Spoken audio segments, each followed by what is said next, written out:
Is Republican strategist, business analyst, and cyber tech expert Krysia Lenzo. Krysia, great to see you. Thank you very much. First of all, there are plenty of billionaires to go around, apparently, because Kamala Harris had more than Donald Trump did.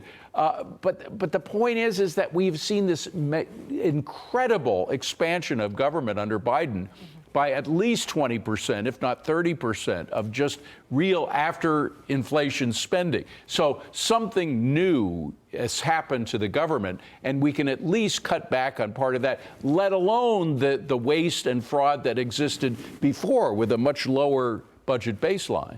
Well, we've seen so much of this excess spending under Joe Biden's administration, and many people have benefited from it. That's why the left is pushing back so hard, because they really see this as it's going to affect them. They're fear-mongering. That's why they're talking about Social Security, Medicare, Medicaid, all the programs that we need. But it's really the programs like the woke DEI grants. $1 billion were spent on that, plus $10 billion in empty offices in D.C. People are not going back to work. This is what Elon Musk and Vivek Ramaswamy are focusing on right now. Although I should say, forgive me, Jackie, but even with Medicare and Medicaid, yes, I understand they're considered vital by everybody. The IG consistently comes out and says that there is at least 10% of waste and fraud in that. If Medicare is $800 billion, 10% of that is still a lot of money. $80 billion could be cut out immediately. Oh, for sure. But that's why the left is really just using that to fearmonger, because there's redundancies even there, as you just mentioned. But that's not the priority for Vivek and for Elon. And it's sad because people like AOC, too, they come out and call them oligarchs running our country, but they're there because of the mandate. They don't need to be doing this. Again, they're trillionaires and the richest people in the world, and they're doing this because they understand business and how to eliminate all of this waste, fraud, and abuse, and that's the purpose of DOGE. And to me, it really comes down to how you're looking at this, what perspective, right? When you look back at our jobs numbers and all the reports, where was all the hiring in government? That's how they basically were keeping those jobs numbers above board. If you start cutting some of those extra jobs, some of these people are not even coming into the office. They're not even working or being productive. And you grow your way out of it. You can rehome them in the private sector. You have a more thriving economy. So to me, that seems like the obvious answer. Yet to others, for some reason, they don't want to hear it. The most vocal voices are the ones that will be eliminated first. Right. And it's clear, again, that the Democrats, they love their pork barrel spending. We saw this even with the bill. The last bill, 1,500 pages to 118. I mean, thank goodness for DOGE.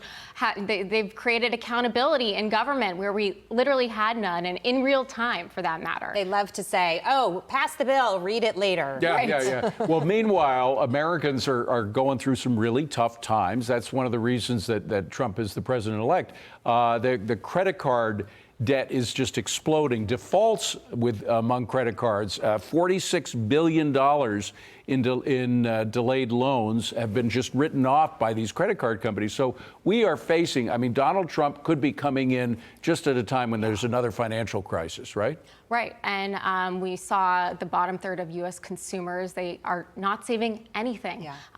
Over $1 trillion in credit card debt. Mortgage rates are almost 7%. So while, again, Joe Biden with Bidenomics claimed that he led the economy well, inflation's coming down, that's not the reality. Even the Fed acknowledged that the job market is slowing as a result. Real wages are not keeping up with inflation. And that's the inflation was sticky. Right. And so people didn't have an opportunity to get ahead. They blew through all that pandemic savings that they had, and now they're putting everything on plastic because food and housing cost so much that if you want to go get your kid a Christmas present, you have to put it on a credit card.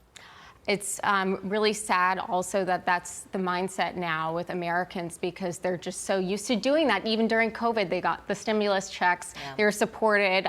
We're hoping that at the end of the year, well, I don't think we're seeing the Christmas rally, but that Americans feel optimistic in our government. And I think once President-elect Trump is actually in office, there'll be better sentiment in the markets. I'm just curious, do you think that it's better for President Trump very quickly to focus on tax cut extension first before anything else? Yes, I think that's exactly, why not? That's where we need to start. Americans got to start with your pocketbook. Yeah. The hope Krysia, is great to see do it in one bill. Thank you very much, Krysia. Good to see you. Thank you.